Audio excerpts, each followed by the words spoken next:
ఈ రోజే ఆదివారం సూర్య భగవానుడికి ఎంతో ఇష్టమైన రోజు, మరి ఇంతటి విశేషమైన రోజు. ఈ కథలను విన్నా, చదివినా, చెప్పినా, వినిపించినా జన్మల దోషాలు తొలగిపోతాయి, అనారోగ్య సమస్యలు తొలగి సంపూర్ణ ఆరోగ్యం చేకూరుతుంది. మరి ఆ కథలేంటో ఇప్పుడు ఈ వీడియోలో తెలుసుకుందాం. మనకి కనిపించే ప్రత్యక్ష దైవం ఆ సూర్యనారాయణమూర్తి. ఒకరోజు సూర్య భగవానుడికి తనకంటే శక్తివంతుడు ఈ ప్రపంచంలో లేడు, తాను లేకపోతే ఈ ప్రపంచమంతా చీకటిగా మారిపోతుంది అనే గర్వం వచ్చింది. ఆ సమయంలో సూర్యుని కుమారుడైన శనిదేవుడు తన తండ్రైన సూర్య భగవానుడికి నమస్కారం చేసి ఇలా పలుకుతాడు: తండ్రి, ఈ ప్రపంచంలో అందరికంటే శక్తివంతుడు ఒక్క శివుడు మాత్రమే. అతనికంటే శక్తివంతుడు ఈ ప్రపంచంలోనే ఎవరూ లేరని చెబుతాడు. దీంతో ఆ మాటలకు సూర్యుడికి కోపం వచ్చి తన నుంచి వచ్చే వెలుగును ఆపేస్తాడు. దాంతో ప్రపంచమంతా అంధకారంలో మునిగిపోతుంది. అది చూసిన శనిదేవుడు ఒక రుద్రాక్షను తీసుకువచ్చి సూర్యుడి స్థానంలో ఉంచి శివయ్యను ఆరాధించి రుద్రాక్ష నుంచి కాంతి వచ్చేలా చేస్తాడు. ఆ రుద్రాక్ష సూర్యుడి కంటే కాంతివంతంగా ప్రకాశిస్తూ ఉంటుంది. ఇదంతా ఇంద్రుడు గమనిస్తాడు. సూర్యుడు తన విధులను అతిక్రమించాడని సూర్యుడిని చేరుకుని ఇంద్రుడు ఇలా పలుకుతాడు: ఓ సూర్య, నీవు నీ పని సక్రమంగా చేయలేదు, కాబట్టి నీవు ఈ పనికి పనికిరావు అని ఇంద్రలోకం నుంచి వెళ్లి పొమ్మంటాడు. ఇక సూర్యుడు దీనంతటికీ కారణం శివుడే అనే కోపంతో భూలోకానికి వస్తాడు. సూర్యుడు భూలోకంలో అడవిలో మాలి మరియు సుమాలి అనే ఇద్దరు మిత్రులను చూస్తాడు. వారిద్దరూ శివ భక్తులు. వీరు రావణుడికి తాతలు అవుతారు. వీరు శివుడి యొక్క తపస్సు చేసుకుంటూ ఉంటారు. వీరికి ఒక వరముంది. అదేంటి అంటే, ఎవరైతే వీళ్లను చంపాలి అని భావిస్తారో అలాంటి వారిని స్వయంగా శివుడే సంహరిస్తాడు అని. ఇక శివుడి మీద కోపంతో సూర్యుడు వీరిని చంపబోగా ఆ మహాశివుడు ప్రత్యక్షమై తన త్రిశూలంతో సూర్యుణ్ణి హతమారుస్తాడు. దాంతో సూర్యుడు నల్లగా మారిపోతూ ఉంటాడు. సూర్యుడి యొక్క తండ్రి బ్రహ్మ మానసపుత్రుల్లో ఒకడైన కశ్యప మహర్షి. దీంతో కశ్యప మహర్షి శివుడి దరికి చేరి, శివ, నీవు నా కుమారుణ్ణి ఎలా అయితే చంపావో అలాగే నీ కుమారుణ్ణి కూడా నీ చేతులతోనే చంపుతావు అని శాపం ఇస్తాడు. అప్పుడు శివుడు ఇలా పలుకుతాడు: ఓ మహర్షి, శాంతించండి. నేను సూర్యుణ్ణి తాత్కాలికంగా మాత్రమే సంహరించాను, శాశ్వతంగా కాదు. సూర్యుడిలో ఉన్న గర్వాన్ని మాత్రమే నేను అణిచేశాను, అంతేకాని సూర్యుణ్ణి కాదు అని చెప్పి సూర్యుడికి పునర్జన్మను ప్రసాదిస్తాడు శివుడు. ఆ తరువాత సూర్యుడు తన తప్పులను తెలుసుకుని శివుణ్ణి క్షమించమని వేడుకుంటాడు. తన ప్రకాశాన్ని సృష్టికి అందిస్తూ ఉంటాడు సూర్యుడు. ఈ విధంగా సూర్యుడి గర్వాన్ని అణచి సృష్టి కార్యం చేసేలా ఆ మహాశివుడు చేశాడు. అలాగే సూర్య భగవానుడి మహిమను తెలిపే ఒక అద్భుతమైన కథను ఇప్పుడు తెలుసుకుందాం. పూర్వకాలంలో ఒక ముసలావిడ ఉండేది. ఈమె సూర్య భగవానుడి భక్తురాలు.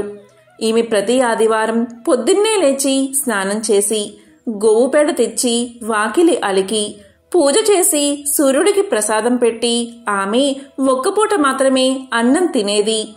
ప్రతి ఆదివారము ఇలాగే చేసేది. సూర్యదేవుడి కృపతో ఆమె ఇంట్లో ఏ సమస్య లేకుండా సుఖ సంతోషాలతో ధనధాన్యాలతో సుఖంగా ఉండేది. కాని ఈమె పక్కింటి ఆవిడకు ఈమెను చూస్తే చాలా ఈర్ష్య కలిగేది. ముసలావిడ రోజు పక్కింట్లో కట్టేసి ఉన్న గోవు పేడను తెచ్చి వాకిలి అలికేది. తెల్లవారుజామునే లేచి ఆవు పేడతో నీళ్లు చల్లి బియ్యపిండితో ముగ్గులు వేసేది.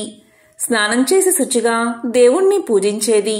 అంతవరకు మంచినీళ్లు కూడా ముట్టేది కాదు. అవ్వ వద్ద ఆవు లేనందున పొరుగింటి వారి నుంచి గోమయం తెచ్చుకునేది. అవ్వ ఏ రోగాలు లేకుండా ఆరోగ్యంగాను సంతోషంగానూ ఉండడం చూసి పొరుగామి ఈర్ష్యపడేది. నా ఆవు పేడ వల్లనే కదా ఈ అవ్వ ఇల్లు అలుకుతున్నది, సుఖంగా ఉంది, నేను పేడ ఇవ్వకపోతే అవ్వకు సుఖ సంతోషాలు ఉండవు అనుకుని పేడ ఇవ్వలేదు.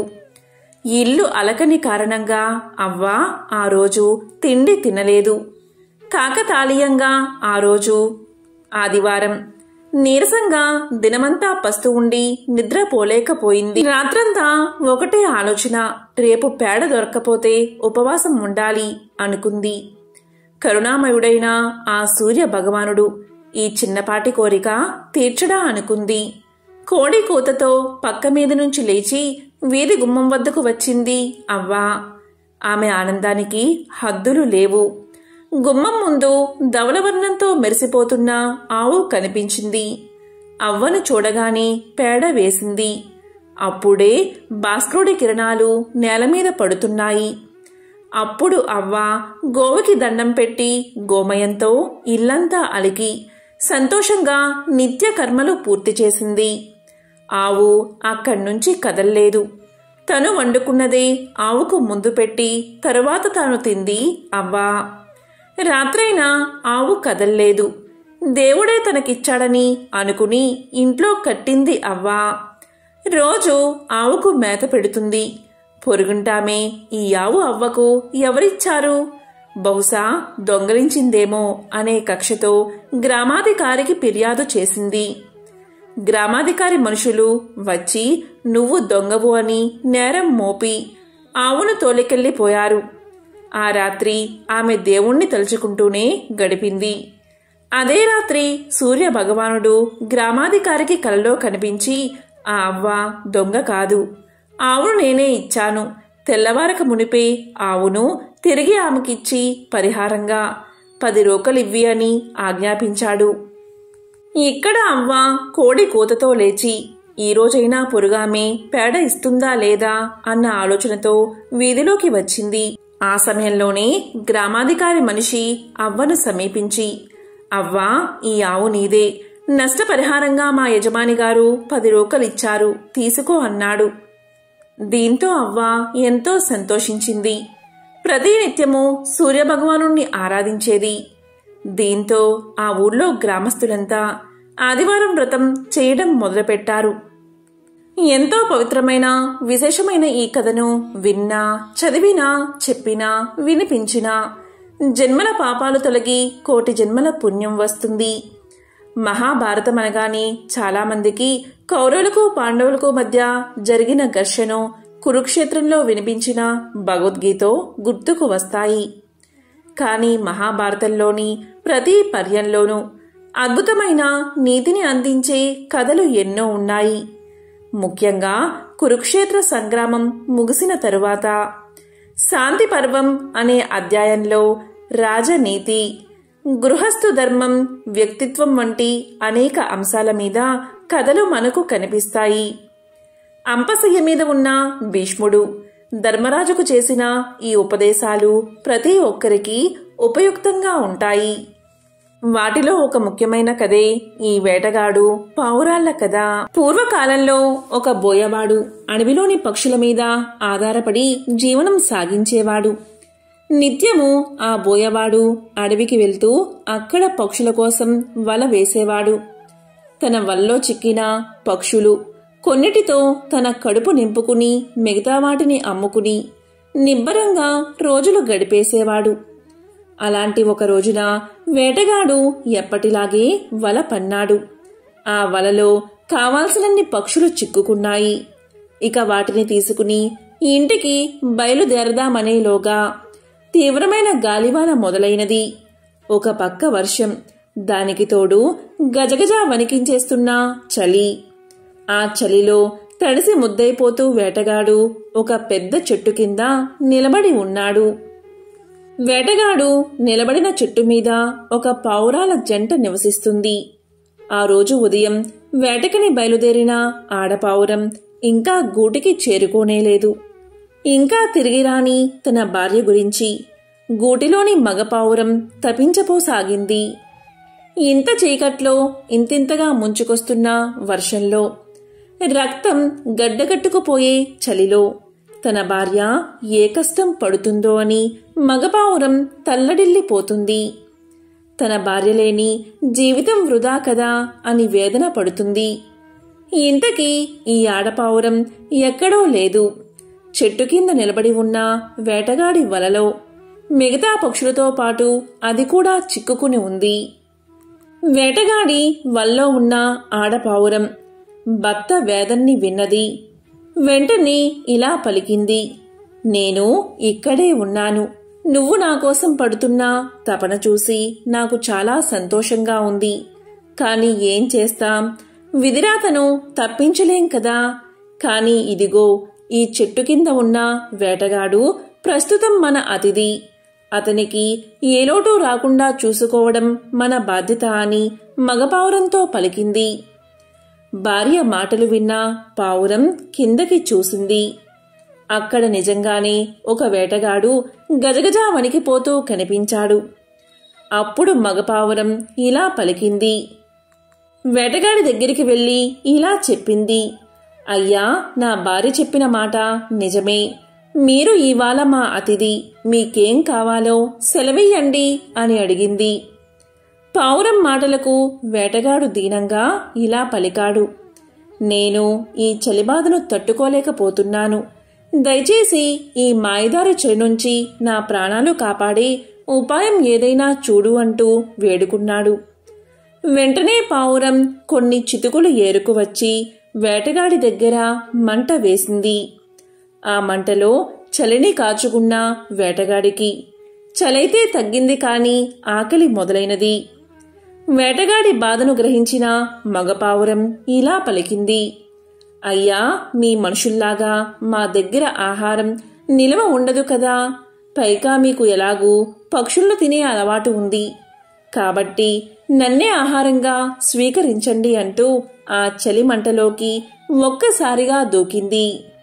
పావురం చేసిన పనికి వేటగాడికి మతిపోయినంత పనైనది. ఇన్నాళ్ళు తను చేస్తున్న పని ఎంత పాపమో కదా అనిపించింది. వెంటనే తన వల్లో ఉన్న పక్షులన్నిటినీ వదిలేశాడు. అందులోంచి బయటపడిన ఆడపావురం మాత్రం తన స్వేచ్ఛకు సంతోషించలేదు సరికదా. తన భర్త లేని జీవితం ఎందుకంటూ అది కూడా మంటల్లో పడి మరణించింది. ఆ పావురపు జంట చూపిన ఔదార్యానికి వేటగాడు చలించిపోయాడు. విరాగిగా మారిపోయాడు. ఇది కదా. ఇప్పుడు కాలం మారింది. కలిధర్మం ప్రవేశించింది. ఎదుటివాడి ఆకలిని తీర్చేందుకు ప్రాణాలను అర్పించడం సాధ్యం కాకపోవచ్చు. కాని ఇంటి ముంగిట నిలిచిన అతిథి బాగోగులను గమనించుకుని తీరాలన్న శాశ్వత నీతిని మాత్రం కాదనలేం. శత్రువైనా సరే బాధలో మన ముందుకి వచ్చిన వాడికి మనకు తోచిన సాయం చెయ్యాలన్న ధర్మాన్ని కొట్టి పారేయలేం. లోకంలోకెల్లా గొప్ప భక్తుడు ఎవరు అన్న ప్రసక్తి వచ్చినప్పుడు నారదుని పేరు గుర్తురాక మానదు. అయితే భగవంతుడికి చేరువ చెయ్యవలసిన భక్తే ఆయనలోని అహంకారాన్ని పెంచి పోషించింది. నలుగురి ముందర తలదించుకునేలా చేసింది. అది ఎలాగో ఇప్పుడు తెలుసుకుందాం. నారదుడు భగవన్నామస్మరణలో మునిగిపోతే ఆయన్ని కామదేవుడు కూడా కదిలించలేడు. కాముడు శివుడంతటి వాడి ధ్యానాన్ని కూడా చెడగొట్టాడు కాని నీ ధ్యానాన్ని మాత్రం భంగపరచలేకపోయాడు అంటూ ఎవరో ఒకసారి నారదుణ్ణి తెగ పొగిడేశాడు. ఆ మాటలకు నారదుడు ఉబ్బి తబ్బిబ్బైపోయాడు. అవును కదా, తాను శివుడి కన్నా గొప్పవాడిని కదా అనుకున్నాడు నారదుడు. ఆనాటి నుంచి నారదుడిలో అహంకారం ఇంతింతగా పెరిగిపోయింది. రోజు రోజుకి నారదుడిలో వస్తున్న మార్పును పసిగట్టాడు నారాయణుడు. తన భక్తుడికి ఎలాగైనా బుద్ధి చెప్పి దారికి తీసుకురావాలని నిర్ణయించుకున్నాడు. అందుకు అనుగుణంగా తన సతీ లక్ష్మీదేవిని భూమి మీద అవతరించమన్నాడు నారాయణుడు. అయోధ్య రాజ్యాన్ని పాలిస్తున్న అంబరీషుడు అనే రాజుకి కుమార్తెగా లక్ష్మీదేవి అవతరించింది. ఆమెకు శ్రీమతి అన్న పేరు పెట్టి అల్లారు ముద్దుగా పెంచసాగారు రాజదంపతులు. ఒకసారి నారదుడు లోక సంచారం చేస్తూ ఆ అంబరీషుని అంతఃపురానికి చేరుకున్నాడు.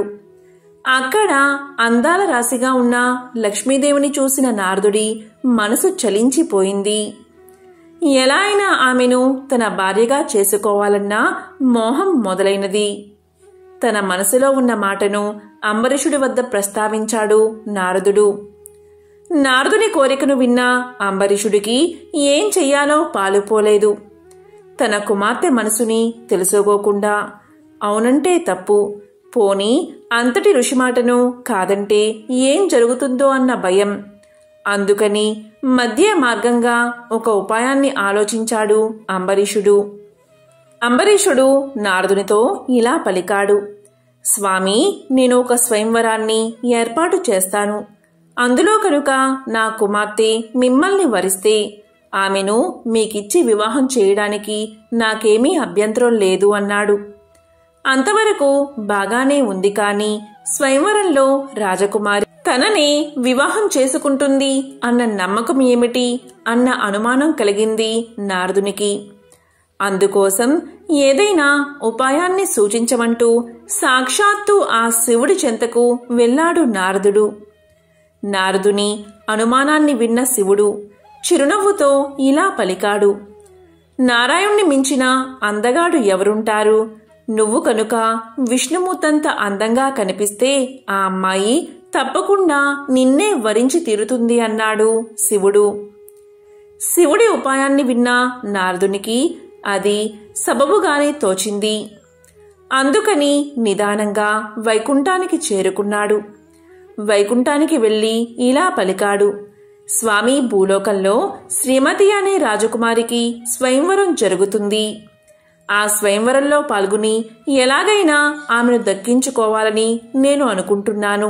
మరి ఆ స్వయంవరంలో నెగ్గాలి అంటే నీ అంతా అందం ఉండాలని పరమేశ్వరుడు చెప్పాడు. కాబట్టి ఆ రోజున ఆ రాజకుమారి నన్ను చూసినప్పుడు అచ్చు మీలాగే కనిపించేలా అనుగ్రహించండి స్వామి అని వేడుకున్నాడు నారదుడు. దాంతో స్వామివారు చిరునవ్వు నవ్వి ఊరుకున్నారు. నారదుడు ఆ చిరునవ్వుని అనుగ్రహంగా భావించి బయలుదేరి వెళ్లిపోయాడు. తీరా స్వయంవరం రోజు రాణి వచ్చింది. వరుణ్ణి వరించేందుకు పూలదండ చేపట్టి వచ్చిన రాజకుమారికి అక్కడ నారదుడు కనిపించలేదు. సరికదా, అందరి మధ్య కోతిమొహంతో ఉన్న ఓ సన్యాసి కనిపించాడు. అతన్ని చూడగానే రాజకుమారి నిలువెల్లా భయంతో వణికిపోయింది. ఆ సన్యాసి పక్కనే ఒక మోహనాంగుడు కనిపించడంతోనే అసంకల్పితంగా ఆయన మెడలో దండ వేసేసింది శ్రీమతి. శ్రీమతి ఎప్పుడైతే అలా దండ వేసిందో వారిద్దరూ మాయమైపోయారు. ఇదంతా చూస్తున్న నారదునికి ఏం జరుగుతుందో అర్థం కాలేదు. తన కళ్ళ ముందే అసలైన విష్ణుమూర్తి రావడం, రాజకుమారి ఆయన్ని వరించి మాయమైపోవడం చూసి నారదుడికి మతిపోయింది. ఇంతలో ఎదురుగుండా ఉన్న కొలనులో తన ప్రతిబింబాన్ని చూసుకుని నారదునికి జరిగింది అర్థమైనది. విష్ణుమూర్తి తన మొహాన్ని కోతిమొహంగా మార్చేశాడని, అటుపై రాజకుమారుని కాస్త తానే ఎగరేసుకుపోయాడని అర్థమైంది నారదుడికి. వెంటనే పట్టరాని ఆవేశంతో తాను ప్రేమించిన స్త్రీని తన నుంచి దూరం చేశాడు కాబట్టి విష్ణుమూర్తి కూడా సతీ వియోగంతో బాధపడతాడని, చివరికి ఓ కోతి కారణంగానే వారిద్దరూ కలుసుకుంటారని శపించాడు నారదుడు. జరిగిన దానికి నారాయణుడి పట్ల నారదునిలో ఆవేశం కలిగిన మాట వాస్తవమే, కాని సమయం గడిచే కొద్దీ ఆ సంఘటన వెనుక ఉన్న ఆంతర్యం బోధపడింది నారదుడికి. కామానికి సైతం లొంగను అనుకుని గర్వించిన తనకి బుద్ధి చెప్పేందుకే నారాయణుడు ఈ నాటకం ఆడాడని తెలిసి వచ్చింది. మరోవైపు రామాయణంలో రాముడు సీత నుంచి దూరం కావడం, వారిద్దరినీ కలిపేందుకు హనుమంతుడు తోడ్పడ్డం మనకు తెలిసిందే. అలా రామాయణంలోని కీలక ఘట్టానికి నారదుని శాపం ఒక భూమికగా నిలిచింది. ఒక ఊరిలో ఒక పండితుడు ఉండేవాడు. అతను చాలా గ్రంథాలు చదివాడు. మిగతా వాళ్ళను చూసి జాలిపడేవాడు. తనకంటే ఇన్ని విషయాలు తెలుసు కనుక ధర్మాచరణ వగేరా విషయాలన్నీ తెలుసుకుని, పాపం ఏ శాస్త్రాలు చదవని వాళ్ళకి ఏం తెలుస్తుంది అని అనుకునేవాడు. అదే ఊర్లో రంగడు అనే పేద రైతు అతని పిల్లలు మరియు తల్లిదండ్రులతో కలిసి జీవించేవాడు. అతను తన కుటుంబాన్నంతా పోషించేవాడు. అతనికి ఉన్న కొద్దిపాటి పొలంలో వ్యవసాయం చేసుకుంటూ తీరిక సమయాల్లో ఇతరుల పొలంలో పనిచేసి డబ్బు సంపాదిస్తూ ఉండేవాడు. ఇంకా ఊర్లో ఎవరికి పని కావాల్సి వచ్చినా కూడా కూలీకి ఎక్కువగా ఒప్పుకుని పని చేసి ఇచ్చేవాడు. చాలామందికి ఇది కష్టంగా ఉన్నా మంచి పనివాడు, సమర్థవంతుడు రంగడు అని చెప్పి ఎంత డబ్బైనా అతనికి ఇచ్చి పని చేయించుకునేవారు. ఒకసారి మన పండితుల వారికి ఏదో పని చేయించుకోవాల్సి వచ్చి విధిలేక ఎక్కువ డబ్బు ఇచ్చేటప్పుడు కష్టంగా తోచి ఇలా పలికాడు. చూడు రంగడు, నువ్వు ఎంతో డబ్బు సంపాదిస్తున్నావు కదా, ఈ డబ్బంతా ఏం చేస్తున్నావురా అని అడిగాడు. అందుకు రంగడు నవ్వుతూ ఇలా సమాధానం చెప్పాడు. అయ్యా, కొంత డబ్బు అప్పు తీరుస్తాను, కొంత డబ్బు అప్పుగా ఇస్తాను, కొంత డబ్బు దాచుకుంటాను, కొంత డబ్బు గోతిలో పోస్తాను అన్నాడు. పండితుడికి రంగుడి సమాధానం ఏమీ అర్థం కాలేదు. ఎందుకంటే తనకి తెలిసినంత వరకు రంగడికి అప్పులు లేవు. మరి అప్పు ఎవరికి తీరుస్తాడు? చాలా జాగ్రత్త పరుడని, ఎవరినీ నమ్మడని ఊళ్ళో వాళ్ళు అంటూ ఉంటారు. అలాంటివాడు అప్పు ఇస్తానంటే ఎవరు నమ్ముతారు? దాచుకోవడం సరే, గోతిలో ఎవరైనా పారేస్తారా? అందులోనూ రంగడులాంటి ఆశాపరుడు డబ్బులు పారబోస్తాడా అని అనుకుని రంగణ్ణి అడగ్గా రంగడు ఇలా చెప్పాడు. దాని అర్థం ఏంటి అంటే, అప్పు తీరుస్తాను అంటే మా అమ్మా నాన్న నన్ను పెంచి పెద్ద చేశారు.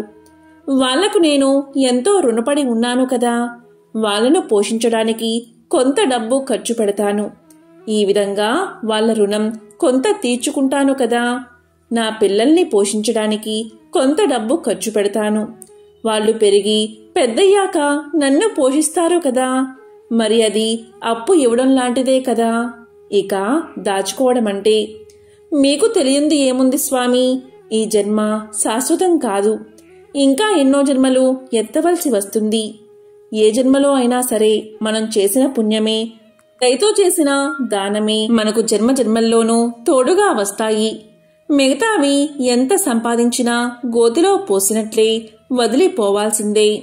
అందుకని నాకు తోచినంత, వీలైనంత దాన ధర్మాలకు ఖర్చు చేస్తాను. అదే దాచుకోవడం అంటే. ఇంకా గోతిలో పారబోయడం అంటే నా కోసం నేను ఖర్చు పెట్టుకునే డబ్బే. మన కోసం మనం ఎంత ఖర్చు పెట్టుకున్నా ఏం ప్రయోజనం ఉండదు కదా. అందుకే గోతిలో పారబోస్తాను అని సమాధానం చెప్పాడు రంగడు. ఈ సమాధానంతో పండితుడు ఎంతో ఆశ్చర్యపోయాడు. ఇన్నాళ్ళు తాను చదువుకుని మిగతా వారికి ఏమీ తెలియదు అనే ఆలోచనతో ఉండి ఎంతో తప్పు చేశారని, భగవంతుడు ప్రతి ఒక్కరికి విచక్షణ వివేకం ఇస్తాడని, అది ఉపయోగించుకోవడానికి శాస్త్ర విజ్ఞానం అక్కర్లేదని, ప్రతి మనిషి ఆ విచక్షణ జ్ఞానంతో కొంత చూసి కొంత విని తెలుసుకుని ఆసక్తి ఉన్నవాళ్లు ఆచరణలో పెడుతూనే ఉంటారని తెలుసుకుని ఎంతో ఆశ్చర్యపోయాడు పండితుడు. కశ్య ప్రజాపతి అదితి దంపతుల ముద్దుల కుమారుడే సూర్యుడు. ఆ సమయానికే రాక్షసుల ఆగడాలు హెచ్చు పెరిగాయి. అసురుల ఆట కట్టించగల అపార శక్తిమంతుణ్ణి బిడ్డగా ప్రసాదించమని అదితి సౌరశక్తిని ప్రార్థించింది. విశ్వమంతా విస్తరించిన తేజస్సునే సంక్షిప్తకరించి ఆ తల్లి కడుపున నిక్షిప్తం చేసిందా దివ్యకాంతి. పుట్టబోయే కొడుకు కోసం వ్రతాలు ఉపవాసాలు చేస్తున్న అదితిని చూసి కశ్యపుడు ఎగతాళి చేశాడు. బిడ్డని ఆకలితో చంపేస్తావా అని అరిచాడు. ఆ మాటకు తల్లి మనసు గాయపడింది. నిరసనగా తన గర్భాండాన్ని త్యంజించింది. ఆమె కడుపులో నుంచి నేలమీద పడగానే 1,00,000 అగ్నిగోళాల్లా బగబగా మండిందా అండం. ఆ వేడికి సృష్టి అతలాకుతలమయ్యింది. అదితి కశ్యపుల ప్రార్థన తర్వాత ఆ అండం పగిలి అందులోంచి అందమైన పసివాడు బయటకొచ్చాడు. ఆ బాలుడే బాణుడు. ఆ రోజే 7 గుర్రాల రథాన్ని అధిరోహించి వెలుగుల దేవుడిగా బాధ్యతలు స్వీకరించాడు అని మత్స్య పురాణం తెలియచేస్తుంది. తల్లి కోరిక మేరకు దేవతల శత్రువులైన రాక్షసుల్ని ఓడించినందువల్ల ఆదిత్యుడు అని పిలువబడ్డాడు. సూర్యుడు ఎరుపు వర్ణం కలవాడు. ఆయన రథమునందు ఒకే చక్రం ఉంటుంది. దీనిని సంవత్సరము అంటారు. ఈ రథం 12 మాసాలు, 6 ఋతువులు, 4 మాసాలు చొప్పున 3 నాభులు ఉంటాయి. ఇదే కాలచక్రం అని కూడా అంటారు. కాబట్టి సూర్య భగవానుడు 12 మాసాలలో 12 పేర్లతో ఆరాధించబడతాడు. విశ్వకర్మ తన నైపుణ్యాన్నంతా గుదిగుచ్చి అగ్నిగోళం లాంటి సూర్యబింబాన్ని అరగదీసి కరగదీసి తాప తీవ్రతను తగ్గించాడు. ఆ అరుగుదల్లో పుట్టిన రేణువుల నుంచి విష్ణువుకు చక్రాన్ని, శివుడికి శూలాన్ని తయారు చేసిచ్చాడని పురాణ కథనం. ఖగోళ శాస్త్రం ప్రకారం సూర్యుడి వయస్సు 460 కోట్ల సంవత్సరాలు. దాదాపుగా సృష్టి వయసు కూడా అదే. సూర్య భగవానుడి రూపాలను 12గా, వారిని 12 ఆదిత్యులుగా ఆయా మాసాలలో ఆ రూపాల్లో పూజిస్తూ ఉంటారు. వాటిలో భాగంగానే కశ్య ప్రజాపతి కుమారుడు సూర్యుడని, వారిలో ఇక్ష్వాకుడు రాజైన కారణంగా ఇక్ష్వాకు వంశంలో రాజులందరినీ సూర్యవంశరాజులు అంటారని చెబుతూ ఉంటారు. సూర్యుడు వేసే ప్రతి అడుగు వేగానికి, కాలగమనానికి కొలబద్ద. మనం లెక్కించే సెకన్లు, నిమిషాలు, గంటలు, రోజులు, వారాలు, నెలలు, సంవత్సరాలకు ఆధారం సూర్యుడే. కాలమే వేద స్వరూపం అంటుంది వేదం. కాలం కంటికి కనబడదు, దైవమూ అంతే. కానీ కాలానికి ప్రామాణికమైన సూర్యుడు మనకు కనిపిస్తాడు. అందుకే ఆయన్ని ప్రత్యక్ష దైవంలా కొలచి ఆది నారాయణుడిగా ఆరాధిస్తాం. భౌతిక వైజ్ఞానిక దృష్టితో పరిశీలిస్తే సృష్టి స్థితి లయకారకుడు సూర్యుడు మాత్రమే. ఆయన వల్లే సమస్త ప్రకృతి చైతన్యమవుతుంది. సూర్యుడికి ఎంతో ప్రీతికరమైనది ఆదివార వ్రతం. సూర్యుడు అనంతమైన కిరణాలు కలవాడు, జగత్తుకు వెలుగు ప్రసాదించేవాడు, జ్యోతి స్వరూపుడు, దినరాత్రాలు ఏర్పరిచినవాడు, ఆయురారోగ్యాలు ప్రసాదించేవాడు, శుభాలను కలిగించేవాడు, ముల్లోకాలకు చూడామణి, దినాలకు మణి వంటివాడు. అతని పేరు మీద ఏర్పడిన రోజే ఆదివారం. ప్రతి ఆదివారం ఏమీ చేయకపోయినా సరే ఆదిత్య హృదయాన్ని పఠించండి. ఆదిత్య హృదయం పరమ పవిత్రం. ఒక స్తోత్రరాజం వంటి మహామంత్రం. పాపాలను శాపాలను పోగొట్టి కష్టాలను తీర్చి ఆయుష్ను పెంచి అక్షర సాధనమే ఆదిత్య హృదయం. ఈ అమోఘమైన స్తోత్రరాజాన్ని శ్రీరామచంద్రుడికి అగస్త్య మహర్షి మంత్రాల వంటి మాటల్లో వివరించాడు. ఆరోగ్య భాగ్యమును సకల సంపదలను ప్రసాదించేవాడిగా ప్రత్యక్ష దైవంగా సూర్య భగవానుడి పేరు ప్రఖ్యాతి కాంచాడు. ఆదిత్య హృదయం మహాపవిత్రమైనది. దీనిని భక్తి శ్రద్ధలతో ఎల్లవెల్లలా పారాయణం చేస్తే ఇహలోకాన అన్ని రకాల సంపదలు, పరమున పుణ్యలోకాన్ని పొందుతారు. నిత్యం పారాయణం చేయలేకపోతే ఆదివారం పఠించినా చాలు. ఇలా చేస్తే న్యాయ వివాదాల్లో చిక్కుకుని కోర్టుల చుట్టూ తిరుగుతూ సతమతమయ్యేవారు దీన్ని పారాయణ చేస్తే దాని నుండి విముక్తి పొందుతారు. దరిద్రంతో బాధపడుతున్నవారు అనునిత్యం పారాయణం చేస్తే సకల అష్టైశ్వర్య సంపదలను పొందుతారు. అనారోగ్య రుగ్మలతో బాధపడుతున్నవారు ఆదిత్య హృదయాన్ని పఠిస్తే రోగాలు మాయమవుతాయి. నిరుద్యోగులు పారాయణ చేస్తే మంచి ఉద్యోగం లభిస్తుంది. విద్యార్థులు పారాయణం చేస్తే పరీక్షల్లో మంచి మార్కులతో ఉత్తీర్ణులవుతారు. ఆదిత్య హృదయం రామ రావణ సంగ్రామంలో వెలువడింది. రామరావణ యుద్ధం జరుగుతుంది. గొప్ప తపశక్తితో పరమశివుడి అనుగ్రహం పొందిన రావణుడు ధైర్యంగా శ్రీరాముణ్ణి ఎదుర్కొంటున్నాడు.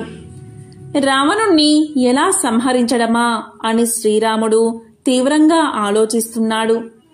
అమోఘమైన తపశ్శక్తి కలిగిన రావణాసురుణ్ణి వధించడానికి శ్రీరామునికి సఖ్యం కాలేదు.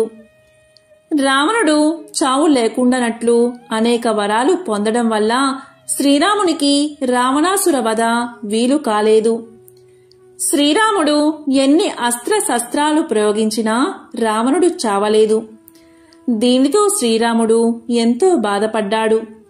ఈ యుద్ధాన్ని అంతరిక్షం నుంచి దేవతలు, గంధర్వులు, మహర్షులు మొదలైన వారంతా తిలకిస్తున్నారు.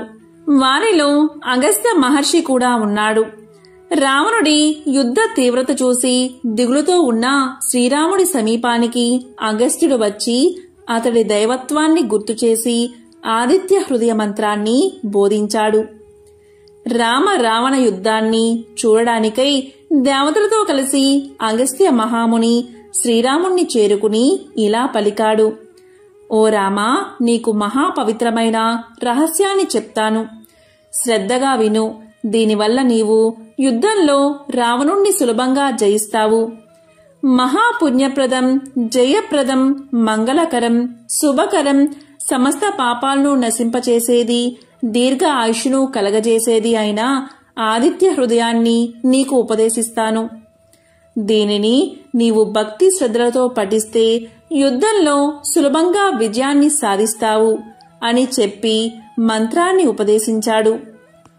బ్రహ్మ మొదలైన సమస్త దేవతలు అనగా బ్రహ్మ, విష్ణువు, శివుడు, కుమారస్వామి, 9 ప్రజాపతులు, దేవేంద్రుడు, కుబేరుడు, మృత్యువు, యముడు, చంద్రుడు, సముద్రుడు అను వీరందరూ ఇతనే.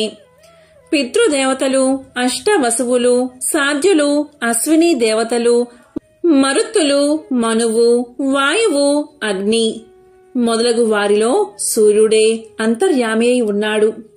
బంగారు రూపం గల అందం, గర్భమందు కలవాడు, బంగారంతో సమానమైన అంతఃకరణ కలవాడును, చల్లని వాడవును, శత్రు సంతానములను పోగొట్టు వాడును, లోకమునకు వెలుతురు కలగజేయవాడువును, అదితి యొక్క కుమారుడవును, మంచును పోగొట్టు వాడవును అయినా నీకు భక్తితో నమస్కరించి స్తోత్రాన్ని చేస్తున్నాను. ఋగ్వేదం, యజుర్వేదం, సామవేదం, అథర్వణ వేదం అనే 4 వేదాల యొక్క సారం అయిన వాడవు. సమస్త వేదాలు నీవే అయిన వాడవు. సముద్ర జలముపై శయనించు వాడవు. దక్షిణాయనమున వింధ్య పర్వతమున సంచరించు వాడవు. అయినా నిన్ను భక్తి శ్రద్ధలతో సేవించుచున్నాను అని శ్రీరాముడు పలికాడు. సమస్త నక్షత్రాలకి, గ్రహాలకి అధిపతివైన వాడవును, లోకానికి ఆధారభూతుడవును, స్వర్గం, చంద్రుడు, సూర్యుడు, నక్షత్రాలతో ఉండు ఆకాశం, దిక్కులు, భూమి, సముద్రం అన్నీ నీ వీర్యముచే నిలిచి ఉన్నాయి. ఇంద్రుడు, దాత, భృగుడు, పూషుడు, మిత్రుడు, వరుణుడు, ఆర్యముడు, అర్చిస్సు, వివస్వంతుడు, త్వష్ట, సవిత, విష్ణువు అనే పేరుగల 12 ఆదిత్యులలో అంతర్యామి అయిన నీకు భక్తితో నమస్కారం చేస్తున్నాను. ఈ విధంగా శ్రీరాముడు ఆదిత్య హృదయాన్ని 3 సార్లు పఠించగా ఆ పరమాత్ముడు ఆనందించిన వాడై దేవతలతో కలిసి వచ్చి ఆదిత్యుడు పులకాంకిత శరీరుడై శ్రీరాముణ్ణి చూసి ఇలా పలికాడు. ఓ రామా, రావణుడకు అంత్యకాలం సంప్రాప్తించింది. ఆలస్యం చేయకుండా త్వరపడు అని ఆశీర్వదించాడు. త్వర అనే మాట ఆదిత్యుని నోట వెలువడిన వెంటనే రావణ సంహారం జరిగి లోక కళ్యాణం జరిగింది. బయటి శత్రువునే కాక అంతఃశత్రువులను కూడా అవలీలగా జయించేందుకు ఆదిత్య హృదయం అమోఘమైన అక్షర సాధనమని ఉపదేశించాడు. తాను వెలుగుతూ ప్రపంచానికి వెలుగును ప్రసాదించే భాస్కరుణ్ణి నమ్ముకుంటే ఏమీ లోటు ఉండదు అన్నాడు. సూర్యుడికి గల విశేషనామాలు ఆదిత్య హృదయంలో ప్రస్తావించబడ్డాయి. గంగానది విష్ణు పాదాల నుంచి పుట్టింది. యమున సూర్యుడికి, సంధ్యాదేవికి జన్మించింది. అటువంటి నదుల సంగమ స్థానం చాలా పవిత్రమైనది. గంగానదిని స్మరించినంత మాత్రం చేతనే సర్వ బాధలు తొలగిపోతాయి, సమస్త పాపాలు నశిస్తాయి. గంగానదీ తీరంలో ప్రయాగ అనే పవిత్ర తీర్థముంది. బ్రహ్మదేవుడు ఇక్కడ యజ్ఞం చేశాడు. ఇక్కడ అన్ని తీర్థాల్లోనూ స్నానం చెయ్యవచ్చు. ఆ పుణ్య గంగానదిలోని నీటి బిందువులని స్పృశించినంత మాత్రం చేతనే సమస్త పాపాలు తొలగి మహాపుణ్యం కలుగుతుంది. ఈ విధంగా నారద మహర్షి గంగ గురించి తెలియచేస్తూ, గంగా నది స్నానం వల్ల సకల పాపాలు తొలగిపోతాయని చెప్తూ ఇంకా ఇలా తెలియచేశాడు. సూర్యవంశంలో పురూరవుడు అనే రాజు ఉండేవాడు. అతని కుమారుడు బాహు. తండ్రి మరణం తర్వాత బాహు రాజయ్యాడు. అతను ధర్మాత్ముడు. ప్రజల్ని చక్కగా పరిపాలించేవాడు. ప్రజల్ని కన్న బిడ్డల్లా చూసుకునేవాడు. బ్రాహ్మణ, క్షత్రియ, వైశ్య, శూద్ర అనే 4 వర్ణాలు ఉంటాయి. వారు ఎవరి విద్యుత్ కర్మలను వారు అనుసరించాలి, లేకపోతే పూర్తిగా నాశనం అవుతారు. బాహు పరిపాలనలో వర్ణాశ్రమ ధర్మాలు సక్రమంగా కొనసాగేవి. భూమి మీద ఉన్న అన్ని ద్వీపాలలో బాహు అశ్వమేధ యాగాన్ని చేశాడు. బాహు ఎంతో తెలివైనవాడు. శత్రువులందరినీ జయించాడు. బాహు పరిపాలనలో అందరూ సుఖశాంతులతో ఉండేవారు. వర్షాలు సక్రమంగా పడి పంటలు బాగా పండేవి. ఇలా ఆ రాజు 90,000 సంవత్సరాలు రాజ్యాన్ని పరిపాలించాడు. ఇలా ఉండడం వల్ల బాహుకు అహంకారం పెరిగిపోయింది. అతను ఇలా అనుకున్నాడు, నేను ఈ ప్రపంచాన్ని పాలిస్తున్నాను. నేను ఎన్నో యజ్ఞాలు చేశాను. నేను ఎంతో శక్తివంతుణ్ణి. నన్ను కాక ప్రజలందరూ ఎందుకు దేవుణ్ణి పూజిస్తున్నారు? నేను అన్ని శాస్త్రాలు చదివిన పండితుణ్ణి కదా, నాకంటే ఎవరు గొప్పవారు అనుకున్నాడు. ఇటువంటి అహంకారం నుండి మిగిలిన ఇతర దుష్ట భావాలు వచ్చాయి. యవ్వనం, ఐశ్వర్యం, అధికారం, ముందుచూపు లేకపోవడం మొదలైనవి దుఃఖానికి దారితీస్తాయి. అన్ని దుర్గుణాలు బాహుకు వచ్చేశాయి. అతనిలో అసూయ, ద్వేషాలు కూడా చేరినందువల్ల శత్రువులు ఎక్కువయ్యారు. అధర్మవర్ధనుడు అయినందువల్ల విష్ణువు, లక్ష్మీదేవి అతన్ని విడిచిపెట్టారు. బాహు 1 నెల యుద్ధం చేసి హైహయులు తాళజంగుల చేతిలో ఓడిపోయాడు. వారు రాజ్యాన్ని ఆక్రమించుకుని బాహును వెళ్లగొట్టారు. బాహు యొక్క భార్య యాదవి. అప్పటికి నిండు చూలాలు. బాహు యొక్క శత్రువులు అతన్ని వెళ్లగొట్టడంతో సంతృప్తి పడలేదు. బాహు కుమారుడు జన్మించాక తమ మీద పగ తీర్చుకుంటాడేమో అని భయపడ్డారు. అందువల్ల యాదవికి విషాన్ని ఇచ్చారు. అప్పటికి తాను చేసిన పాపాలకు బాహుకి పశ్చాత్తాపం కలిగింది. అతను భార్యతో కలిసి ఔరముని ఆశ్రమానికి బయలుదేరాడు. ఆ ఆశ్రమం చాలా దూరం ఉండడం వల్ల అతనికి ఆకలి, దప్పిక కలిగాయి. అక్కడ అంటే వెళ్లే దారిలో ఒక చెరువు కనిపించింది. దానిలో వారు నీరు తాగి చెట్టు కింద విశ్రాంతి తీసుకున్నారు. ఆ చెట్టు మీద చాలా పక్షులు ఉన్నాయి. దాక్కోండి అందరూ, బాహు ఇక్కడికి వచ్చాడు, అతన్ని చూడకండి అని పక్షులు అనుకుంటూ ఉన్నాయి. బాహు ఆ మాటలు విన్నాడు. ప్రజలు కూడా తన గురించి విమర్శిస్తున్నారు అని అనుకున్నాడు. రాజ్యం పోయినందుకు అతని సామంతులు కూడా బాధపడలేదు. వీటిని తలుచుకుని బాహుకి జీవించాలి అనే కోరిక నశించింది. అతను వృద్ధుడు అయ్యాడు. ఆరోగ్యం కూడా క్షీణించిపోయింది. అతను మరణించాడు. అతని భార్య సహగమనం చెయ్యాలి అనుకుంది. కాని ఔరవుడు ఆమెను వారించాడు. ఔరవ మహర్షి ఇలా పలికాడు, అమ్మా, నీవు నిండు గర్భిణివి. సహగమనం చేస్తే నీవు హత్య చేసినట్లు. నీవు అలాంటి పని మాత్రం చెయ్యవద్దు. నేను దీనిని ఏమాత్రం సహించను.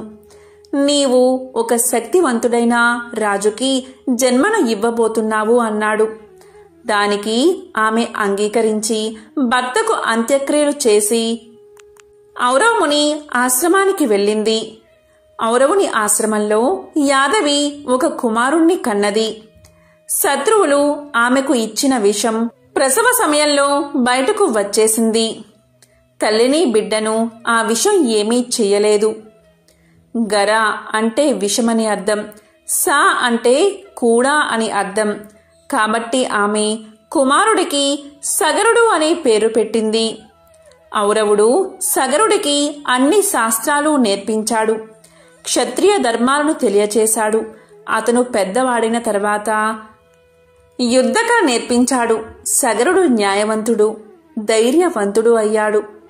తరువాత సగరుడు తల్లిని ఇలా అడిగాడు, నా తండ్రి ఎక్కడున్నారు? అసలు నా తండ్రి ఎవరు? తండ్రి లేని జన్మ ఎందుకు? దయచేసి నా తండ్రి ఎవరో చెప్పు అని తల్లిని అడిగాడు. అంతవరకు యాదవి సగరుడికి తండ్రి గురించి చెప్పలేదు. ఇప్పుడు చెప్పలేక తప్పలేదు. నీ తండ్రిని శత్రువులు తరిమేశారు నాయనా అని చెప్పింది. ఆ విషయం విని సగరుడు శత్రువుల మీద పగ తీర్చుకోవాలి అనుకున్నాడు. తల్లి ఆశీర్వాదాన్ని, ఔరవుని దీవెల్లో తీసుకుని సగరుడు బయలుదేరాడు. వశిష్ఠుడు బాహు యొక్క గురువు కాబట్టి సగరునికి కూడా గురువే. సగరుడు వశిష్ఠుని వద్దకు పోయి అతని ఆశీర్వాదాన్ని తీసుకున్నాడు. వశిష్ఠుడు సగరునికి ఇంద్రాస్త్రాన్ని, వరుణాస్త్రాన్ని, బ్రహ్మాస్త్రాన్ని, ఆగ్నేయాస్త్రాన్ని మొదలైన దివ్య అస్త్రాలు ఇచ్చాడు. శక్తివంతమైన ధనస్సు కూడా ఇచ్చాడు. వీటి వల్ల సగరుడు అజయుడు అయ్యాడు. సగరుడు శత్రువులపై యుద్ధం చేశాడు. కొంతమంది శత్రువులు చనిపోయారు. బతికున్నవారు వశిష్ఠుని వద్దకు రక్షణ కోసం వెళ్లారు. అప్పుడు సగరుడు వశిష్ఠుడితో ఇలా చెప్పాడు, ఋషివర్య, ఈ పాపాత్ములను చంపడం అవసరం. వారికి మీరు రక్షణ ఇవ్వకండి, శత్రువుని బతకనివ్వకూడదు అన్నాడు. దానికి వశిష్ఠుడు ఇలా పలికాడు, వద్దు, వారిని బతకనివ్వు. తెలివి తక్కువగా చంపడం మంచిది కాదు. తరువాత వారి పాపాలకు వారే శిక్షను అనుభవిస్తారు. రక్షణ కోసం వచ్చిన వారిని చంపి నువ్వు పాపాన్ని ఎందుకు మూట కట్టుకుంటావు అన్నాడు వశిష్ఠుడు. అప్పుడు సగరుడు వారిని చంపకుండా విడిచిపెట్టాడు. కాని వారిని మరో విధంగా శిక్షించాడు. అతని శత్రువుల్లో కొంతమందికి శిరోజాలు కత్తిరించాడు. కొంతమంది యవ్వనులకు శిరోజాలను పొడవుగా పెంచాలి అని శాసించాడు. కొంతమంది శత్రువులకు శిరోముండనం చేయించడమే కాకుండా వారి గడ్డాలను తీయించాడు. వారిని వేదాలు చదవకూడదు అని నిషేధించాడు. ఇలా జరిగిన తర్వాత వశిష్ఠుడు సగరునికి పట్టాభిషేకం చేశాడు. సగరుడికి 2 భార్యలు. ఒకరు కేసని, ఆమె విదర్భరాజు కుమార్తె. 2వ భార్య సుమతి. సగరుడు రాజైన విషయం విని ఔరవుడు అతన్ని ఆశీర్వదించడానికి వచ్చాడు. అప్పుడు ఔరవుడు సగరుడితో ఇలా పలికాడు, నేను నీకు 2 వరాలు ఇవ్వాలి అనుకుంటున్నాను. నీ భార్యలో ఒకరికి ఒకే ఒక కుమారుడు జన్మిస్తాడు. మరొకరికి 60,000 మంది కుమారులు కలుగుతారు. ఏ భార్యకు ఏది కావాలో కోరుకో అన్నాడు. దానికి రాజు కేసనికి ఒక కుమారుడు, అలాగే సుమతికి 60,000 మంది కుమారులు కావాలి అని ప్రార్థించాడు. ఆ విధంగానే కేసనికి ఒక కుమారుడు పుట్టాడు. అతను చాలా దుర్మార్గుడు అయ్యాడు. అతనికి అసమంజసుడు అనే పేరు పెట్టారు. సుమతికి 60,000 మంది పుత్రులు కలిగారు. వారందరూ కూడా అసమంజసుడిలాగే దుర్మార్గులు అయ్యారు. మొదట్లో సగరుడు కుమారుల గురించి పట్టించుకోలేదు. అసమంజసుడికి ఒక కొడుకు పుట్టాడు. అతని పేరు అంశుమంతుడు. అంశుమంతుడు తండ్రిలా దుర్మార్గుడు కాదు, ధర్మబుద్ధి కలవాడు. సగరపుత్రులు 60,000 మంది చాలా దుర్మార్గంగా ప్రవర్తించసాగారు. యాగాలను ధ్వంసం చేసేవారు, సాధువుల్ని హింసించేవారు, దేవతలకు ఇచ్చే నైవేద్యాలను తీసుకునేవారు, అప్సరసలను ఎత్తుకుని పోయేవారు, పారిజాత పుష్పాలను దొంగలించేవారు. ఇదంతా చూసిన ఇంద్రాది దేవతలు వారిని ఎలాగైనా నాశనం చెయ్యాలి అనుకున్నారు. వారందరూ కలిసి కపిలుడు అనే ముని ఆశ్రమానికి చేరుకున్నారు. కపిలుడు విష్ణు భక్తుడు. విష్ణువంతా శక్తివంతమైన వాడు. పాతాళ లోకంలో అతని ఆశ్రమం ఉంది. వారందరూ కపిలముని వద్దకు వచ్చారు. వారు ఇలా పలికారు, ఓ మహర్షి, సగరపుత్రుల నుండి లోకాన్ని కాపాడండి అని వేడుకున్నారు. దానికి ఆ మహర్షి ఇలా సమాధానం చెప్పాడు, భయపడకండి దేవతలారా, ఇతరులను బాధించేవాళ్ళు ఎంతటి పాపాత్ములైనా శిక్షను అనుభవిస్తారు. మీరు నిశ్చింతగా స్వర్గానికి వెళ్ళండి అన్నాడు. ఇంతలో సగరుడు అశ్వమేధ యాగాన్ని ప్రారంభించాడు. వశిష్ఠుడు మొదలైన ఋషులు పురోహితులుగా నిర్వహించారు. అశ్వాన్ని వదిలిపెట్టారు. ఇంద్రుడు ఆ అశ్వాన్ని దొంగలించి పాతాళ లోకంలో ఉన్న కపిలుడి ఆశ్రమంలో వదిలిపెట్టాడు. సగరపుత్రులు అశ్వం కోసం అన్ని చోట్ల వెతికారు. కాని ఎక్కడా ఆ అశ్వం కనబడలేదు. చివరకు అది పాతాళ లోకంలో ఉన్నట్లుగా తెలిసి అక్కడికి చేరుకున్నారు. అక్కడ కపిలముని ఆశ్రమం వద్ద అశ్వాన్ని చూశారు. కపిలుడు తపస్సు చేసుకుంటూ ఉన్నాడు. వారు రావడం కపిలుడు గమనించలేదు. కపిలుడే అశ్వాన్ని దొంగలించాడు అని అందరూ అనుకున్నారు. కపిలుణ్ణి మందలించాలి అనుకున్నారు. ఆ దొంగని బంధించండి, అతన్ని చంపండి, చూడండి ఎలా ధ్యానం చేసుకుంటూ కూర్చున్నాడో. దుర్మార్గుల అందరూ ఇలాగే నటిస్తారు అని పలికారు సగర కుమారులు. కపిలుణ్ణి బంధించారు. కాని కపిలుడు ధ్యాన ముద్రలోనే ఉన్నాడు. తరువాత వారు కపిలుణ్ణి తన్ని ఈడ్చుకుపోసాగారు. అప్పుడు కపిలుడు ధ్యానాన్ని వీడి వారి వైపు తీక్షణంగా చూశాడు. అంతే, అందరూ అక్కడికక్కడే క్షణకాలంలోనే భస్మం అయిపోయారు. ఆ కపిలుడి కోపానికి చుట్టుపక్కల ఉండే పాములన్నీ ఆ వేడికి తట్టుకోలేక సముద్రంలోకి పారిపోయాయి. ఈ విషయాన్ని నారద మహర్షి సగరుడికి జారవేశాడు. కాని సగరుడు కొంచెం కూడా బాధపడలేదు. దుర్మార్గులైన తన కొడుకులు చనిపోయారని సంతోషించాడు. కాని అశ్వమేధ యాగం పూర్తి కావాలి అంటే గుర్రాన్ని తీసుకురావాలి. పైగా పుత్రులేనివారు యజ్ఞాన్ని చేయకూడదు. సగరుడు అంశుమంతుణ్ణి దత్తత తీసుకున్నాడు. గుర్రాన్ని తెమ్మని పంపించాడు. అప్పుడు అంశుమంతుడు కపిలుడి ఆశ్రమానికి వెళ్ళాడు. కపిలుణ్ణి దర్శించి ఆయనతో ఇలా పలికాడు. మహర్షి, మా తండ్రి పినతండ్రులు చేసిన దుశ్చర్యలకు క్షమించండి. మునులు సహజంగానే క్షమాగుణం కలవారు కదా. గంధపు చెక్క సుగంధాన్ని ఏ విధంగా విరజిమ్ముతూ ఉంటుందో, హాని చేసినా క్షమించే గుణం మీ వంటి వారికి ఉంటుంది కదా. దయచేసి వారిని క్షమించండి అని ప్రార్థించాడు. అప్పుడు కపిలుడు ఇలా పలికాడు. నీ మాటలకు ఎంతగానో సంతోషించాను. ఏదైనా వరం కోరుకో అన్నాడు. దానికి అంశుమంతుడు ఇలా పలికాడు. స్వామి, నా తండ్రి పినతండ్రులు ఏ విధంగా స్వర్గానికి వెళ్తారో సెలవివ్వండి. ఇంతకంటే నేను కోరేది ఏమీ లేదు అన్నాడు. అప్పుడు ఆ మహర్షి ఇలా పలికాడు. అంశుమంత, నీ మనవడు స్వర్గం నుండి పవిత్రమైన గంగను భూమికి తీసుకువస్తాడు. అప్పుడు నీ తండ్రి పినతండ్రులకు స్వర్గ ప్రాప్తి కలుగుతుంది. వారి పాపాలు క్షమించబడతాయి. నువ్వు ముందుగా గుర్రాన్ని తీసుకుని వెళ్ళు అని దీవించాడు. అంశుమంతుడు జరిగిన విషయాన్ని సగరుడికి తెలియచేశాడు. అంశుమంతుడికి దిలీపుడు అనే కుమారుడు ఉన్నాడు. ఆ దిలీపుని కుమారుడే భగీరథుడు. భగీరథుడు ధర్మాత్ముడు, సత్యవంతుడు, ఎన్నో యాగాలు చేశాడు. ఒకసారి అతన్ని చూడడానికి యముడే స్వయంగా వచ్చాడు. అప్పుడు భగీరథుడు యముణ్ణి పూజించాడు. మానవ మాతృలైన నన్ను చూడడానికి మీ వంటి వారు వచ్చినందుకు నా జన్మ ధన్యమైంది. ధర్మం గురించి వివరించండి అన్నాడు. అలాగే పాపుల యొక్క గతి ఏమవుతుంది అని అడిగాడు. దానికి యముడు ఇలా సమాధానం చెప్పాడు. బ్రాహ్మణులకు దానం ఇవ్వడం వల్ల చాలా పుణ్యం వస్తుంది. లేదా వారికి ఉపాధి కల్పించినా సరే అంతే పుణ్యం వస్తుంది. తులసి మొక్కను పెంచితే అలాంటివాడు ధన్యుడు అవుతాడు. పాపాలు నశించిపోతాయి. విష్ణువుకి పాలతోనూ నేతితోనూ అభిషేకం చేస్తే స్వర్గ ప్రాప్తి కలుగుతుంది. విగ్రహాలను కొబ్బరి నీటితో కాని చెరుకు రసంతో కాని అభిషేకించాలి. శివుడి విగ్రహాలను కూడా ఇలాగే అభిషేకించాలి అని చెప్పి చివరికి యముడు భగీరథుడితో ఇలా అన్నాడు: రాజా, నీ ప్రశ్నలు అన్నిటికీ సమాధానాలు చెప్పాను.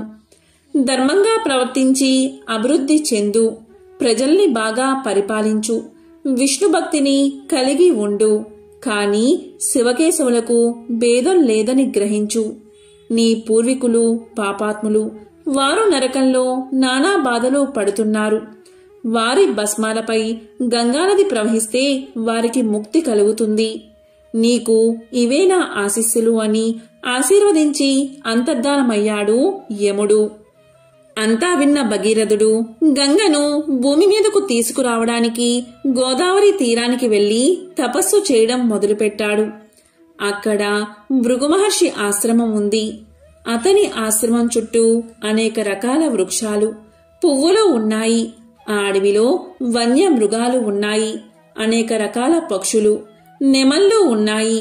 అప్పుడు భగీరథుడు ఇలా అన్నాడు: మహాత్మా, మీరు ధర్మశాస్త్రాలు తెలిసినవారు. విష్ణుమూర్తిని ప్రసన్నం ఎలా చేసుకోవాలో తెలియచేయండి అన్నాడు. దానికి భృగువు ఇలా పలికాడు: రాజా, నీవు సత్యవంతుడివి. అందుకే నీవు నీ పూర్వీకులకు విముక్తి కలిగించాలి అనుకుంటున్నావు. సజ్జన సాంగత్యం చెయ్యి, అసత్యం పలకకు, హింసను విడనాడు, విష్ణువును ప్రార్థించు, నీకు పుణ్యం లభిస్తుంది అని చెప్పాడు.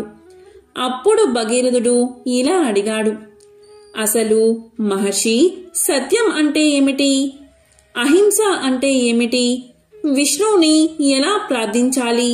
నన్ను మీ కొడుకుగా భావించి నా ప్రశ్నకు సమాధానం చెప్పండి అన్నాడు.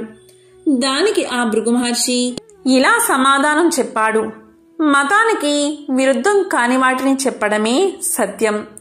ఇతర జీవులకు హాని కలిగించకుండా ఉండేది అహింస. ఇతరులను శత్రువులుగా భావించేవారు, మతానికి విరుద్ధంగా ప్రవర్తించేవారు మందబుద్ధులు, పాపాత్ములు. అలా చేయనివారు సజ్జనులు. వారు వేదాలను అనుసరిస్తారు. ధర్మబద్ధమైన పనులను సజ్జనులు చేస్తారు. ఇతరులకు మేలు చేస్తారు. వారికి పుణ్యం లభిస్తుంది. విష్ణువును పూజించడానికి ప్రత్యేకమైన విధానాలు ఏమీ లేవు.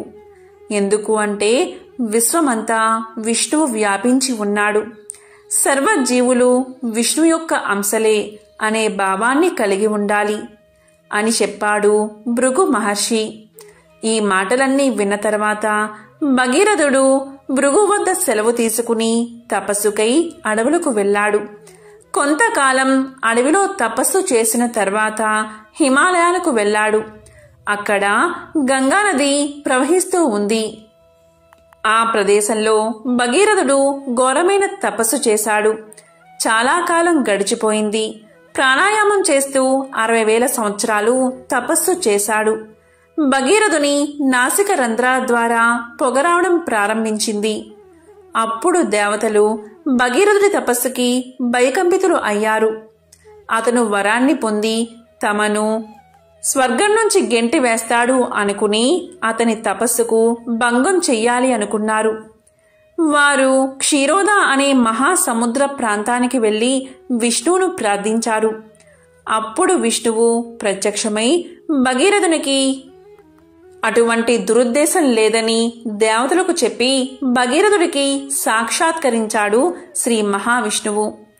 అప్పుడు మహావిష్ణువు ఇలా పలికాడు: భగీరథ, నువ్వు నీ పూర్వీకులకు స్వర్గప్రాప్తి కలిగించాలి అనుకుంటున్నావు. శివుడికి నాకు భేదం లేదు. శివుణ్ణి ప్రార్థిస్తే నీ కోరిక తీరుతుంది అన్నాడు. అప్పుడు భగీరథుడు విష్ణువు మాటపై శివుణ్ణి ప్రార్థించాడు. అప్పుడు శివుడు ప్రత్యక్షమయ్యాడు. భగీరథ, నీ తపస్సుకు మెచ్చాను. ఏం వరం కావాలో కోరుకో అన్నాడు. అప్పుడు భగీరథుడు, ప్రభు, నా పూర్వీకులకు సద్గతి కలిగించాలి అని కోరుకుంటున్నాను. కాబట్టి గంగను భూమి మీదకి రప్పించండి అన్నాడు. అప్పుడు శివుడు వరాన్ని ఇచ్చి అదృశ్యమయ్యాడు. వెంటనే గంగ బయలుదేరింది. అందువల్ల గంగకు భాగీరథి అనే పేరు వచ్చింది. భగీరథుడు గంగను కపిలముని ఆశ్రమానికి తీసుకువచ్చాడు. అతని పూర్వీకుల భస్మాల మీదుగా గంగను ప్రవహింపచేశాడు. దీంతో భగీరథుని పూర్వీకులకు స్వర్గ ప్రాప్తి కలిగింది. ఇదే గంగానది మహత్యాన్ని తెలిపే ఒక విశేషమైన కథ. ఎంతో పవిత్రమైన ఈ కథను విన్నా, చదివినా, చెప్పినా, వినిపించినా సకల శుభాలు కలుగుతాయి. ఓం నమః శివాయ. ఓం నమో నారాయణాయ. ఓం సూర్యాయ నమః.